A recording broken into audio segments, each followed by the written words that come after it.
Mga kapuso, ilang insidente po ng pananakit o kaya'y pamamahiya sa isang akusado.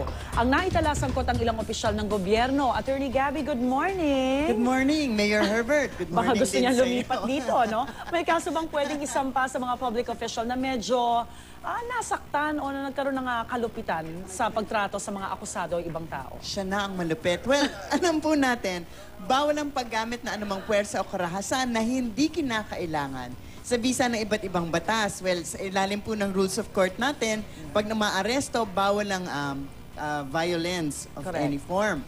Sa ilalim din po ng Anti-Torture Act, bawal din anumang torture. Of course, iba naman ang definition ng torture, whether ito ay physical, mental, or psychological.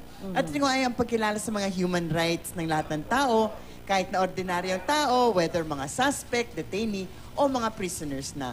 Halimbawa na ng mga dating kaso na lumitaw na at naging issue. Of course, meron isang mayor na napak na isang sheriff na nag-i-implement ng isang order ng korte. O yung isang mayor na pinarada sa publiko yung isang magnanakaw. So, Yeah. usually, ang sinasabi, kahit na gano'n pa ka-guilty yan, di ba?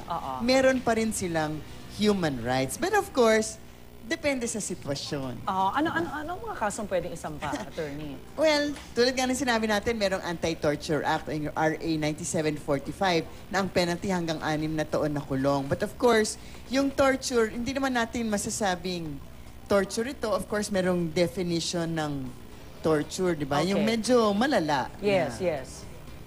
Meron maaaring din naman bumagsak sa ilalim ng mga provisions ng Revised Penal Code. Alam natin yung mga physical injuries, pwedeng slight, Right. serious, less serious, at maaaring din naman maging kasong administratibo.